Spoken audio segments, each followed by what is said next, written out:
This episode is brought to you by Muntins Malts, a company that is passionate about providing premium malts to brewers worldwide. For over a century, Muntins has been a leading supplier of brewing and distilling malts, offering the finest British malted barley on the market.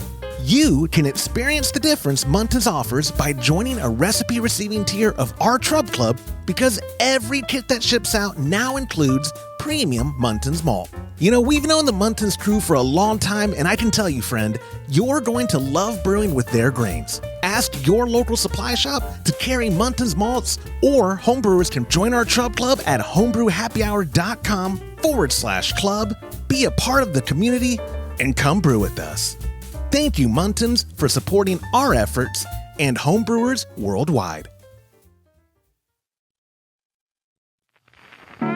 Today's show is brought to you by Hopsterette.com. Grown in the esteemed Yakima Valley on the Peterball family farm, Hopsterette.com offers the widest variety of hops available online at incredibly competitive pricing. It's simple. They grow hops, they sell hops, and they ship hops straight from their family-owned farm to your doorstep. Producing the highest quality hops is Hopsterette.com's passion, and they're proud to be an independent grower in the craft beer industry. Go to Hopsterette.com right now and get what you need to make your brew day better. That's Hopsterette.com. Today's show is brought to you by Imperial Yeast. You hear us gushing over Imperial Yeast all the time, and that's because their yeast performs for us in every batch that we brew. Imperial Yeast is adored by commercial breweries and home brewers alike.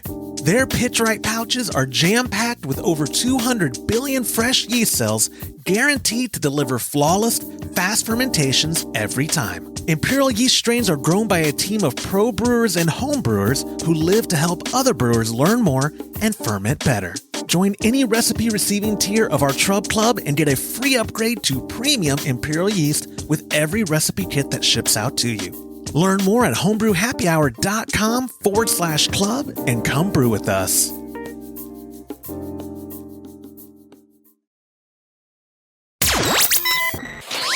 Entertaining shows with content that spreads information and sparks discourse throughout the community. This is the Pearl Media Network. Favorite beer, favorite gear, and Happy New Year. This is Homebrew Happy Hour, episode 414.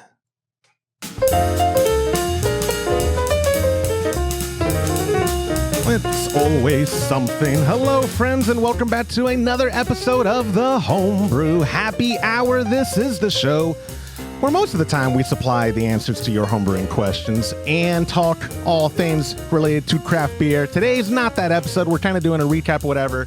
But if you do ever have a question you'd like us to discuss in a future episode, what you should do is call it into 325-305-6107, because when I use your voicemail question on a future episode, you're going to get yourself a $25 gift card to kegconnection.com.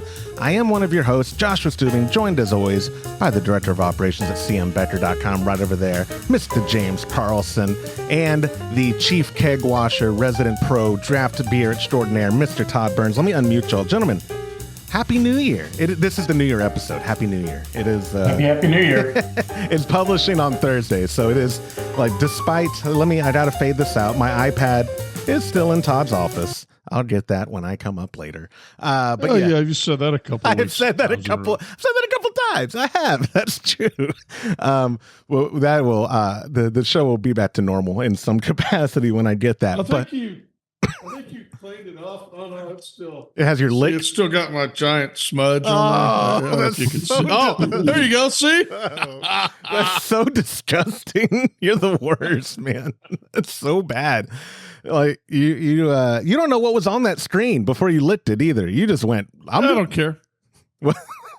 Could not care less. You probably got COVID or whatever. I say that. Shouldn't joke about illness right now. My wife, I think she has pneumonia. Her chest sounds terrible, but the doctor gave her some stuff yesterday. Hopefully she's feeling better. We are recording this on. Oh, go ahead. Oh, I was going to say I cannot log into Brewer's Friend. I was going to pull up my recipe that I looked at on my computer at home, but I guess It's no longer saved. In the password program, it has our HHH one, but not my personal one. So I'm trying to reset the password. I was just say, yeah, you do that because yes, this is what I kind of briefly mentioned here a little bit ago. The guys are super swamped. I didn't prepare a full blown episode, but we wanted to do a year end / year beginning. So we're kind of recapping all of 2024. We'll go over the favorite batches we brewed, some of the favorite gear that we used, and then some of the things we enjoyed this year through Homebrew Happy Hour. James, it was a good year of brewing. Before, actually, you know what? I was about to segue into talking about what you brewed this year. Let me actually get through. I have some small talk, friends. Obviously, first, Happy New Year. We hope that you had a wonderful Christmas. We hope that you had a very safe and wonderful New Year's Eve celebration, which we're recording it on New Year's Eve, but we're publishing it the day after on the 2nd. So yesterday, I had to do my brain. Yesterday, I hope you had a great and safe New Year's Day, and with friends and good beer and all that stuff. It is January, though, friends, and that means Trub Club has got a recipe for you. And this year, we're starting it off good with a Kolsch. And you might go, but Josh, I think you've done that before. Yes, because that's the best way to start off the new year is brewing an award-winning Kolsch. Honestly, we've had people win the Kolsch Cup using this recipe. So go to patreon.com/homebrew happy hour, join a recipe receiving tier, and you're going to get this delicious Kolsch sent out to you with premium ingredients from Munton's Malt, hopsdirect.com, and of course our friends at Imperial Yeast, the makers of my favorite strain of yeast ever, Dieter. That's what we're using, liquid yeast, Dieter. Not just a great name, because that was from one of my favorite SNL skits. Y'all remember Sprockets? Oh yeah. Now is the time of Sprockets for we dance. But also a fantastic strain. So again, patreon.com/homebrew happy hour. Join a recipe receiving tier. It's a good kit. I promise you it's worth it. And if you're listening, or if you just stumbled upon this show, which nobody does, but if you did stumble upon it and you're like, I've never heard of Kolsch, now's the time, friend. Now's the time. Which also means Brew Day Live is coming up on Friday, January 24th, 2025 at 10 a.m. Central. My pop and I are going to be brewing this delicious beer. And I believe that's one of the days you're out of town, Todd. You might be out of the country, or that might be the day you're coming back, actually. Is Friday the 25th. You're gonna be with Portugal, CMB visiting Danielle. No, I'll be back. You'll be back on the 25th? Okay. Uh-huh. I forgot when you're coming back. I was trying to plan it around when you're gone. Something about cat away, mice play or something. But you could go, friends, to youtube.com/homebrew happy hour if you want to join in on the fun. 10 a.m. Central. Again, Friday, January 24th. My pop and I are starting off the new year right as well by brewing the Trub Club Kolsch. All that can be seen here on the YouTube channel. And again, I say here, most 99% of you guys are not watching the YouTube channel. So come watch the YouTube channel. Subscribe, hit the like button, bell notification, everything YouTubers are supposed to say. We'd appreciate that. I do believe that is all the literal small talk, even though this whole episode is basically just small talk. Let me now segue us to the recap episode. What I was saying, James, before I interrupted any chance of you being able to tell me, yeah, it was a good year. This year, my dad and I did commit to 12 brew days with the Trub Club of beer. I also had some kombucha in there and other things, but it was a solid year for him and I doing all the Trub Club recipes. Do you know how many brew days you got in this year, James? Oh, I assumed you had not near as many as I did the year before. So I'm going to say maybe 6. No, okay. I thought it was more than that. No, I didn't brew near as much as I did last year. Oh my God. Might be more than that, but it's hard to I bet tell. it was more than 6. Yeah. He's got his book. Well, I was going to say, that's like Todd numbers this year. If I don't even know if Todd brewed 6 times. That's hard for me to even. Are you still looking at Brewers, I have friend? to go back to the ingredients list and just look. Yeah. Oh, you know what? I do have that pulled up. If you wrote everything you did, James, in the ingredients list, then it according to this, you only brewed 4 times. Okay. Yeah. It doesn't have the dates, but I did. Now I brewed last Friday, but I've yet to put the ingredients on it, so that would make it 5. So, yeah, and so the first 3 brew days you put in here were all 28 pounds of lager malt. I wonder what you brewed. Yeah. No clue there. I'm a simple man. And then the one that's a little less lager malt, but a lot more Munich, I'm going to say that was an alt beer. Yeah. Right. I do love that I can look at your notes that you put on our spreadsheet for, I think we've talked about this, guys, on the show before, where we use somebody had asked us about how do you inventory your stuff and how do you recommend? We just use a good old fashioned Google spreadsheet because we use Google Workspace. And so, yeah, you use a lot of middle brew this year. You actually, you know what? You use some Northern Brewer too. Mm-hmm. Okay. Yeah, that was the, God, what did I do that for? I think I might have used that for Todd's dad's birthday beer. Which, by the way, I don't know if there's any left, but Time was that beer's best friend. It was a good beer already, but Time has really made that beer shine. I don't know if you've had a chance to try it. It's gone. Oh, were you able to get into Brewer's Friend, Todd? Because you were ignoring my cues. Yeah, I was. Yeah. Okay, so how many times did you brew this year? I have no idea. I used to track it on that thing that I had that broke. Yeah. And so since then I haven't tracked the number of times. So you just pull the recipe from Brewer's Friend. You don't put in your brew sessions? I thought you did both. No, I don't. No. See, I will say this here. A shout out to Grainfather, and just proper note taking on my pop's part. We put in the recipe to Grainfather app, even if I didn't have the spreadsheet, and it creates a brew session and it catalogs it for us in regards to our numbers, the temperatures we did. You know, if you want to see, oh my gosh, that Schwartz beer you did, Josh, it turned out so good. Oh, that's because we did a 60-minute mash. And by the way, it did. It did. That's why I used it. Yeah, I had some last night. My dad came over last night, and I have 5 beers and a water on tap, and I was like, "What beer do you want?" And he's like, "Oh, I want some more of that Schwartz beer." He just likes saying the word. He doesn't like the beer.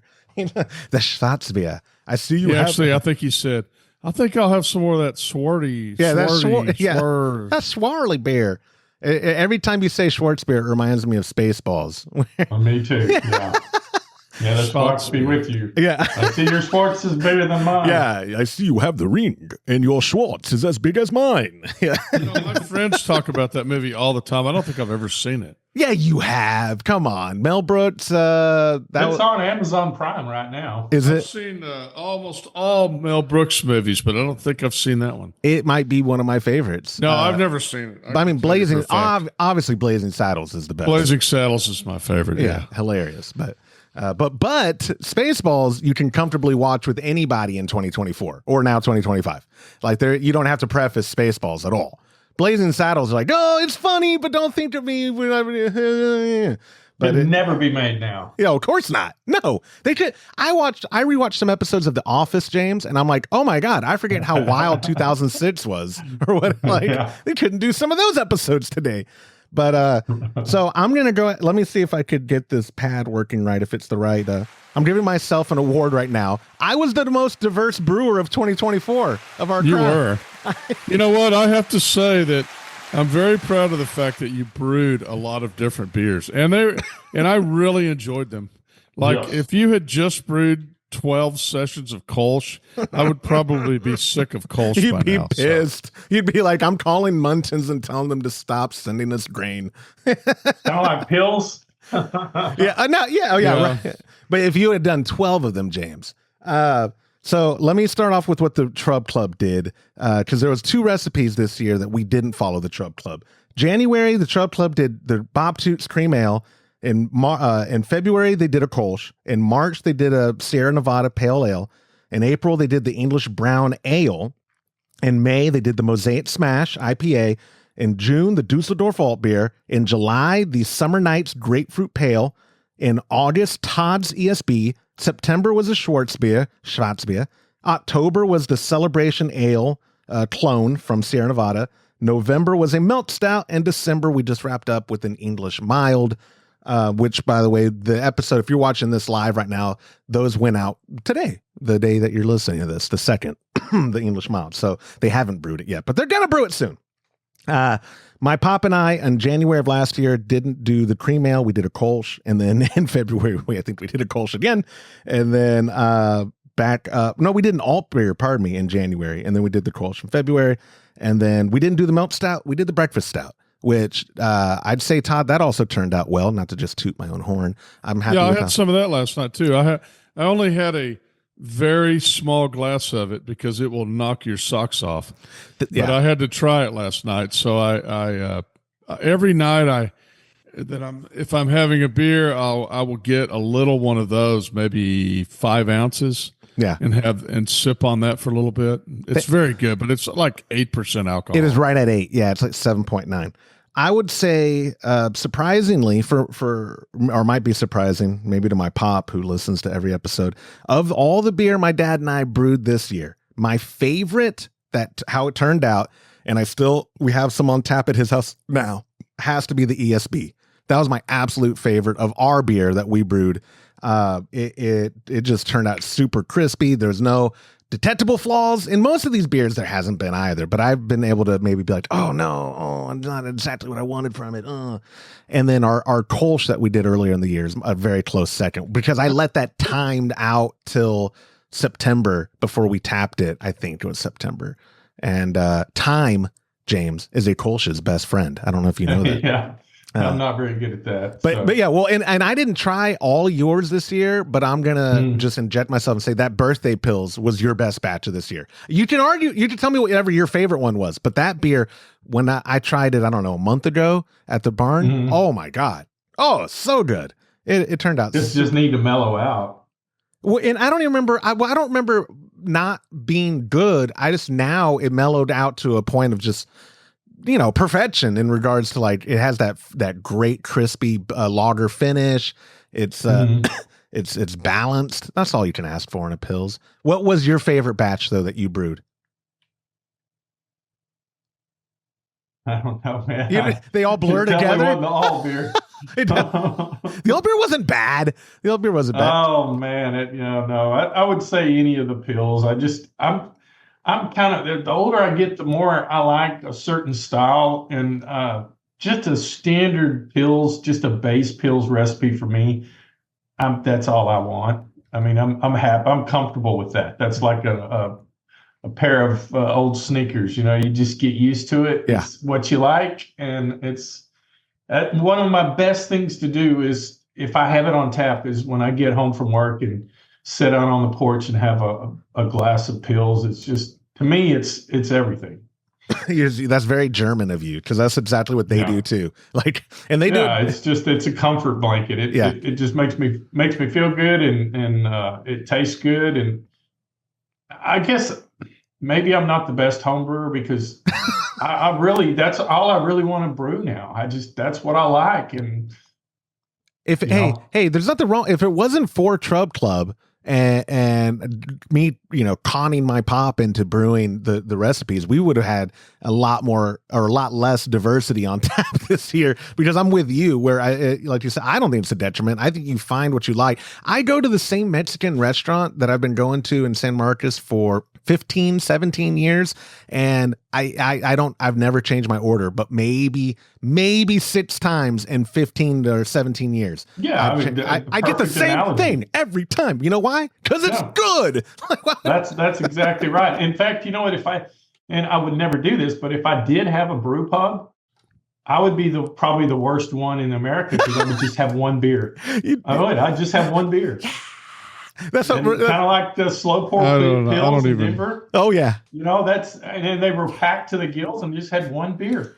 Yeah, there's something to it. Germany does it. I don't see why you couldn't just perfect one style and just serve that. Dude, I'm with you. And before I throw the same question down to Todd about favorite batch brewed and all that, because it'll be short because he didn't brew a lot, I'm going to go ahead and jump the gun and speak on your behalf. I know what your favorite batch of Todd's beer was this year. It was that Warsteiner clone that he did. Oh, it was an amazing beer. Yeah. And it was spot on. Dead on, spot on copy of that beer. And it was just blew my mind. I've yet to be able to do it, but I don't have the patience Todd does. Todd, if I had a ribbon, I'll do the crowd for you. You get for 2024 the absolute closest to the original award. That Warsteiner clone you did. It wasn't close. It was dead on. I mean, exactly. It had all the nuance. Yep. The thing about a Warsteiner Pils is the finish. It's kind of little nutty. It tastes like it has roasted malt, but it doesn't. It's a whole different. It's the best Pilsner made, and it's because there's little things going on that's super hard to recreate, and he nailed it, and it's impressed the hell out of me because I've been trying to do it, and I've yet to even come close, and he did it spot on. You did, you nailed it. So then, with that being said, boss man, what was I don't remember. Well, y'all didn't let me talk at all when you were talking about only brewing one style. That's crazy talk. I mean, why would you only brew one style of beer? That's why I have an opinion. That's my personal opinion. First of all, that bar that you're talking about in Denver has 4 beers on tap and 6 on rotation. So they don't. I'm wrong about that. So forgive me. I made a mistake, guys. I was wrong about that. Variety is the spice of life, guys. You got to have different kinds of beer. You can't just brew one kind of beer. You say that from a privileged point because I brought you a lot of beer this year, a variety. You didn't. I know, and I appreciate that. I'm saying though, you didn't brew. Just brought me Kolsch, I would have been great, another Kolsch. My 2025 resolution is to just bring you Kolsch. I mean, the great thing about just bringing me Kolsch is a lot of my friends really like the Kolsch, and they're not there very often. So when they are there, they want a Kolsch. Yeah. So they always want a Kolsch, but they also try everything else. No, but not to continue buttering you up. But what did bother me this year, I really enjoyed the 2 batches of Kolsch my pop and I did. You did a batch of Kolsch though for your dad's birthday. That was my favorite batch of Kolsch this year. It was really good. It was you I don't know how, because we use the same recipe.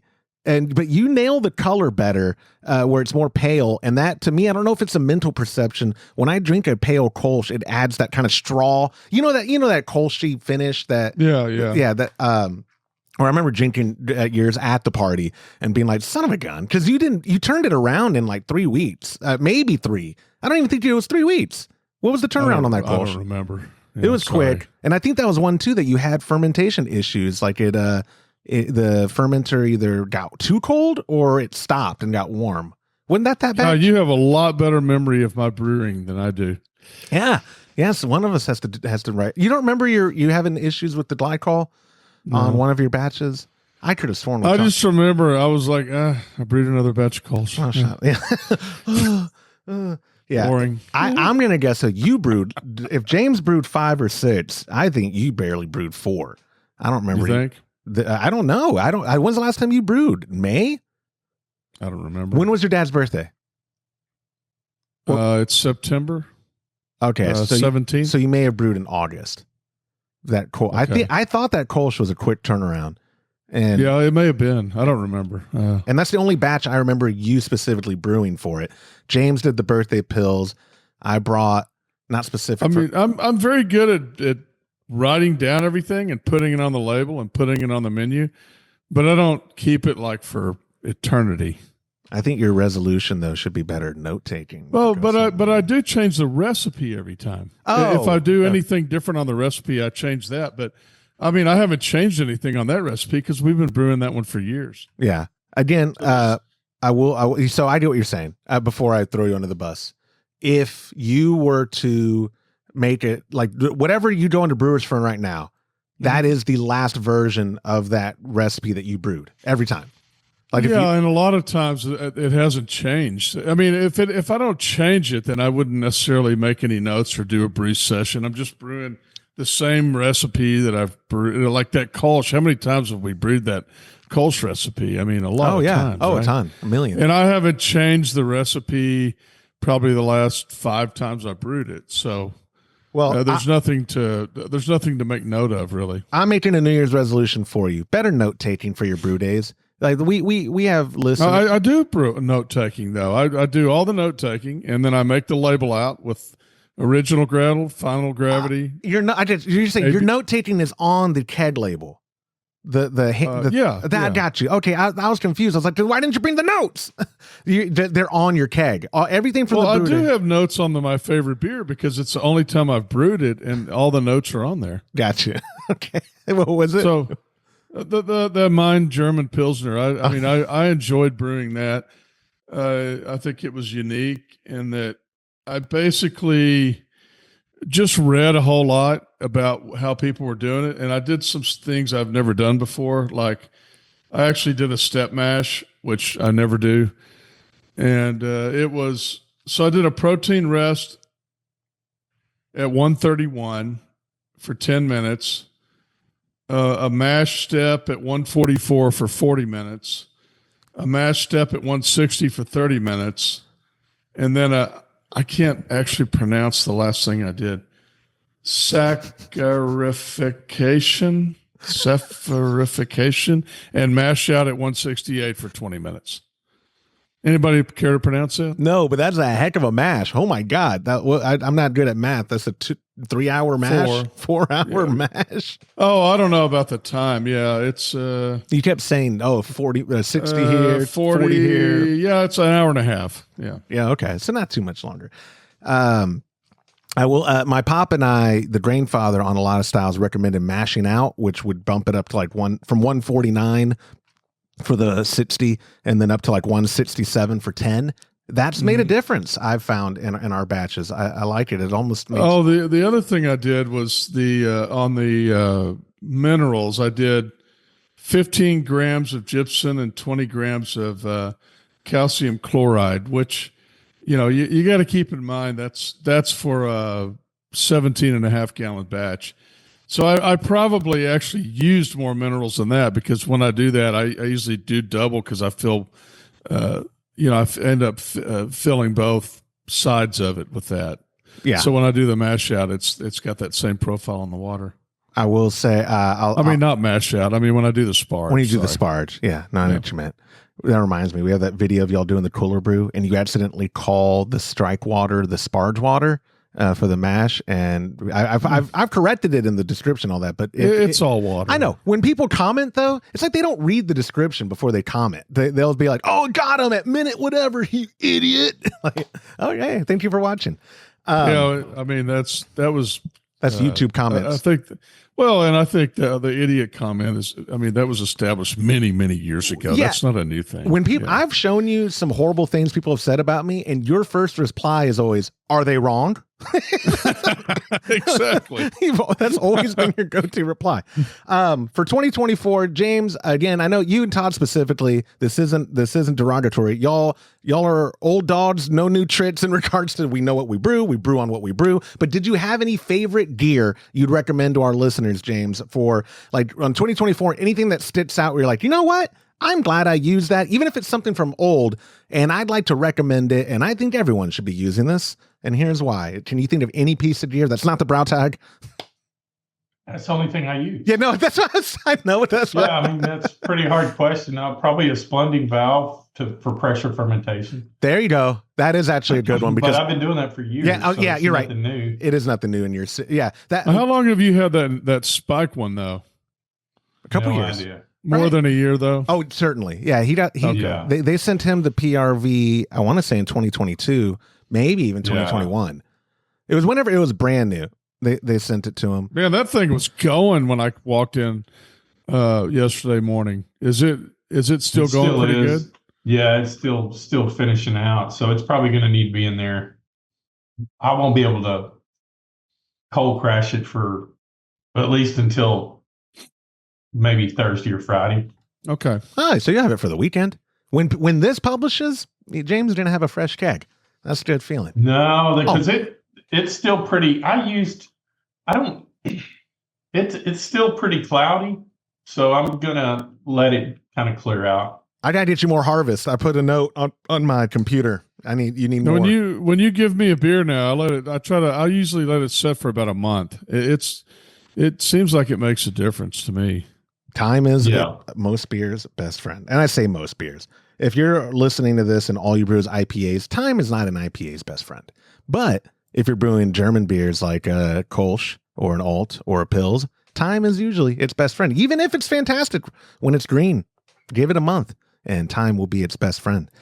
Todd, I'll throw the same question to you. You could be as quick as James was. Won't hurt my feelings. Any piece of gear, I know it's not the easy dens, but is there another piece of gear from 2024 that you'd say was your favorite, that you're thankful that you had it, even if it's something you've used already? Like you said, the spunding well, I valve. would say, I have not added any new gear in 2024, so it's all the same gear I've used before. You see, you're not. Well, you're right.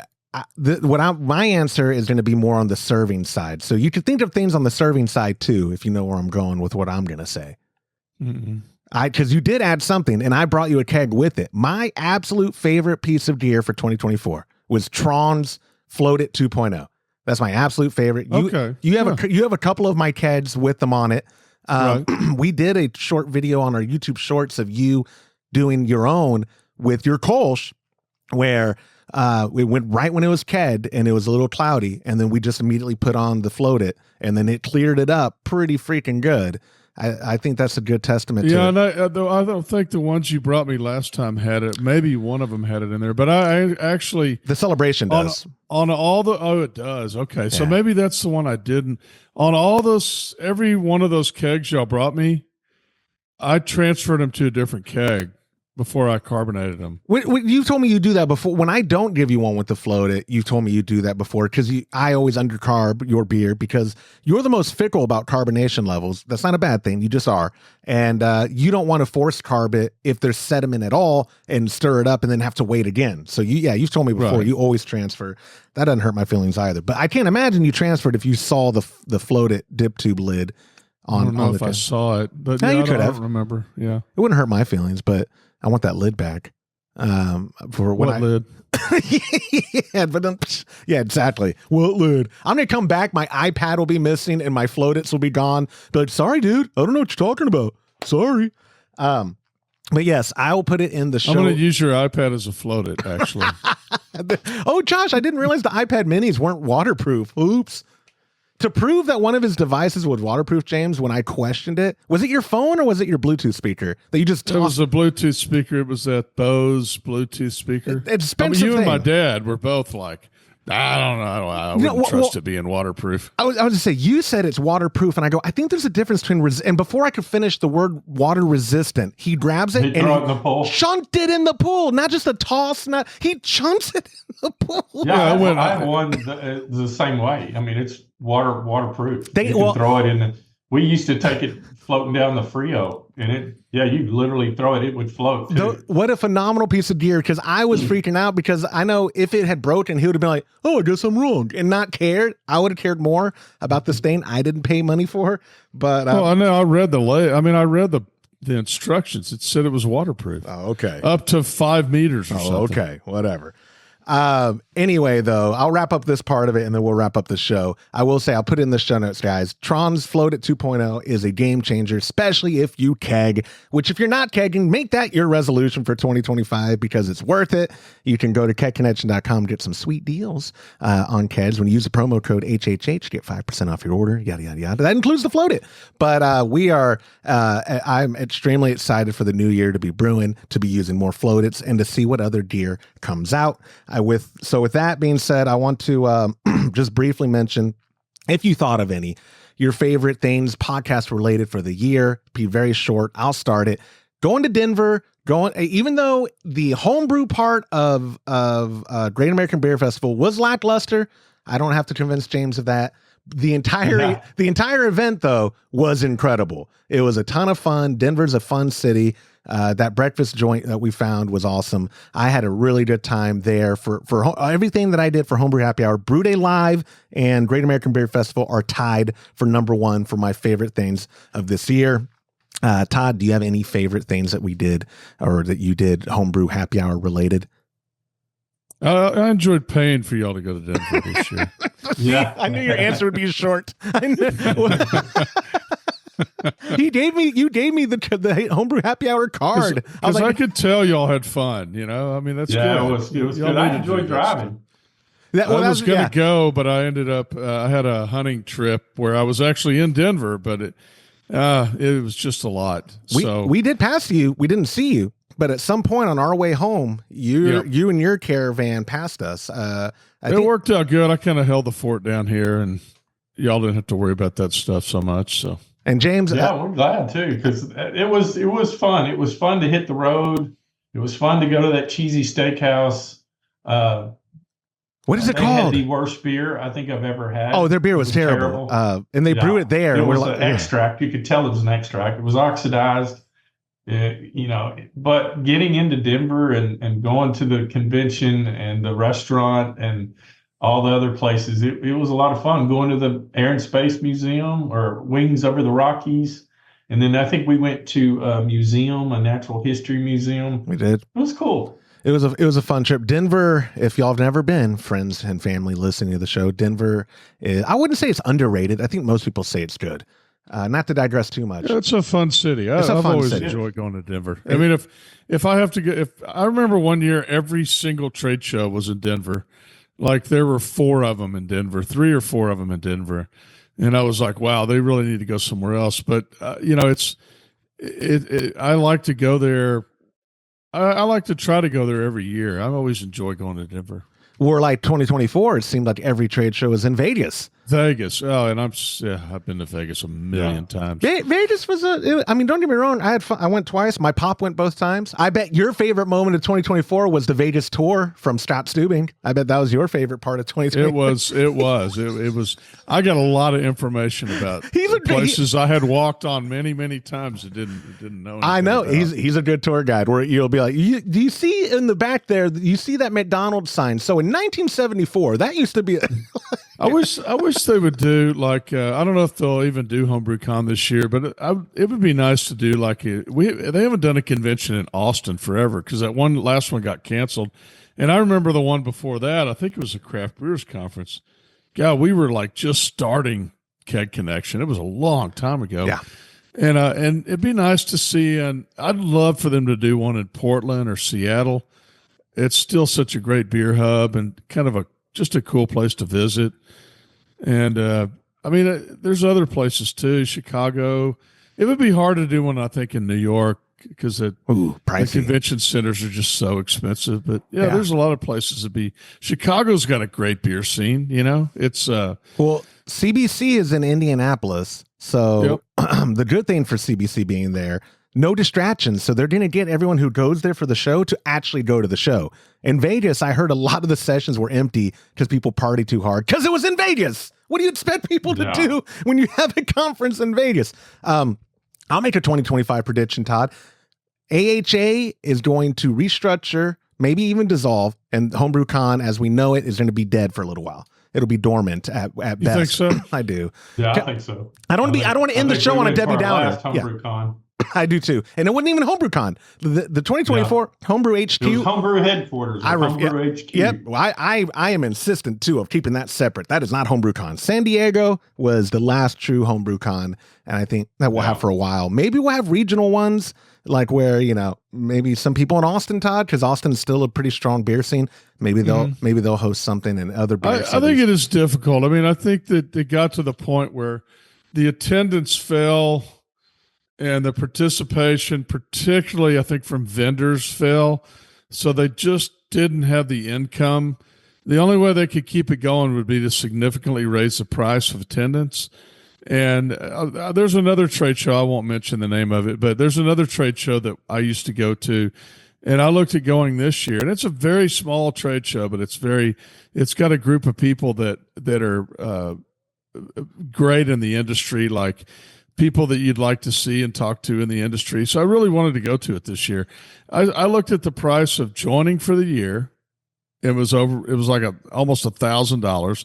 It was almost $1,000 to attend. The hotel was $300 and something a night. And it's like 3 nights, and the airfare.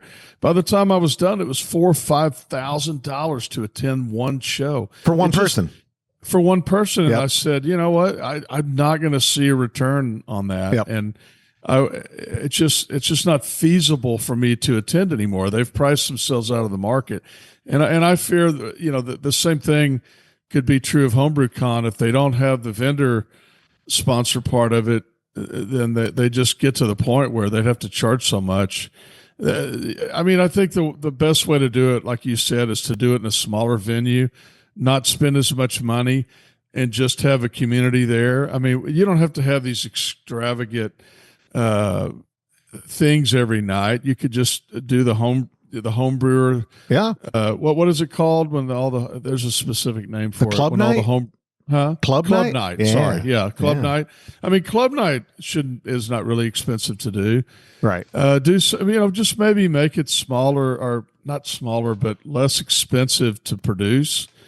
Because I think in the end, it's the camaraderie that's important to people, and just everybody getting together more than extravagant events. So. I agree completely. Camaraderie. That I'd like to end the show on that. I was afraid I was taking us to Debbie Downer and like, oh, the industry is plummeting, people aren't brewing. But you brought us up because the real reason we brew, and I reminded of this, and Dad, mute it or something because I don't want to hear you be all mushy. Brewing with my dad made me remember why I like brewing for 2024. Like, if I could have done all those brew day lives by myself, I didn't, I could have live stream and talk to people, but having a person there with you to share the experience and then afterwards share the beer with and all that, that's legitimately why we brew. And do all the work. You didn't let me finish. You didn't let me finish. To have somebody there to clean up, to do everything while I juggle on screen and dance like a monkey, like, oh, look at me. Oh, give me attention. Dad, go put the hops in. Oh, no, but for real, I think it's really cool that you brew with your dad. I think that it's quite an experience, and you should cherish that. It is. It's a blast, and I encourage people, if you're watching, if you have a local club, join it. If you don't have one, and con your dad into brewing and doing everything. It's a really good feeling. It'll make you sleep well at night. But 2025, my Brew Year's resolution is basically just keep doing what we're doing, brewing and having fun with Homebrew Happy Hour. Todd, I would like to make your brew resolution to actually brew. Could you brew for us in 2025? Of the three of us, you make the best beer. I don't see myself brewing much the first 6 months of this. The problem with this year is that we're kind of in a rebuilding situation with the company, and I'm going to be working, I think, a lot more than usual. It's going to be difficult for me to brew a whole lot. I will brew, but it'll have to be on the weekends. Same here. So. No, same here. Yeah, we had talked about that. Yeah, we're making time to, yeah. But anyway, and James, too, can I get you to brew more this year, or is it the same situation? We're like, because you actually have to brew at the office. The same situation. Yeah, we've got lots of stuff on our And I don't mind that. I mean, I think one of the beautiful things about homebrewing is that I've homebrewed for more than 30 years now, but I have never been completely consistent or consistent at all. Actually, you could say I've homebrewed for 40 years, but I may have not been totally legal age the first time I homebrewed. So I go in phases where I brew a whole lot one year, and then I don't brew as much the next year. But I always brew. Like I always brew some, at least a few times, and I'll brew some this year. But the year after that, maybe I brew 12 times like you did this year. Which hey, that is awesome. That is awesome. Thank you. Oh, sorry. Thank you. Yeah. Golf clap.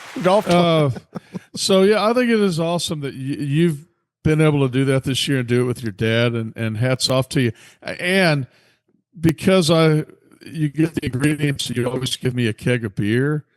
I mean, it's a win-win. Let's be real here. It's a win-win. It's a win-win. Believe me. Yeah. My kegerator's completely full, and I didn't brew a single beer in there. You guys brewed all of them. I would say between me and James, we supply your beer. That's the dream, actually. Todd's living it. Oh my God. I'm living the dream.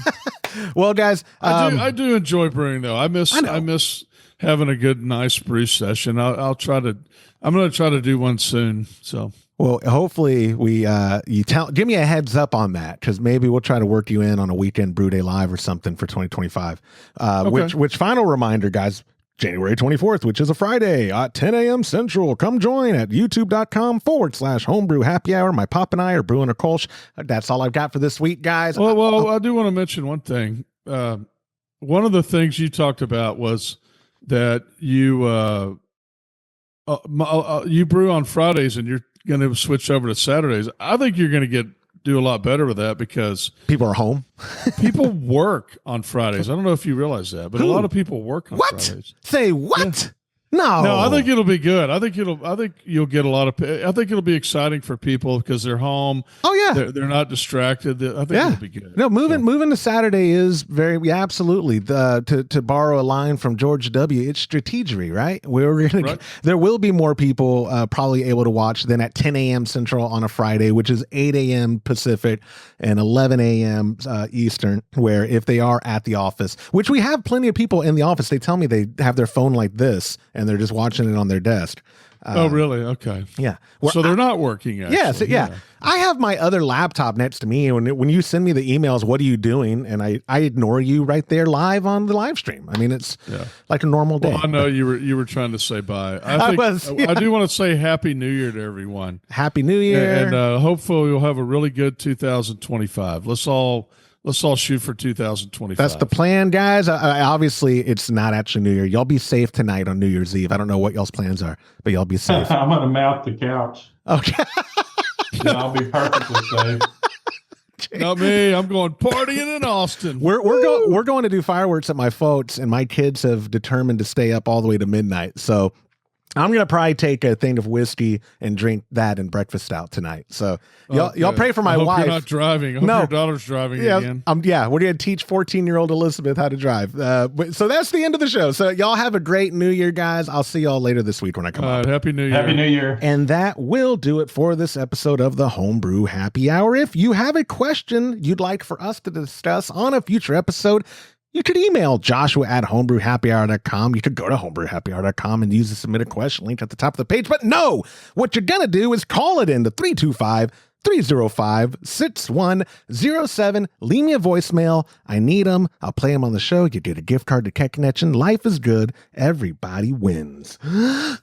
Thank you to our show sponsors like Munton's Malt, premium grains for a better brew day. If you aren't already brewing with Munton's, give them a try by joining our Trub Club at a recipe receiving level. For the best hops available online, give our friends at hopsdirect.com a visit and pick up what you need for your next brew day. Also, get a pack of Imperial yeast along with premium recipes from us when you join the Trub Club.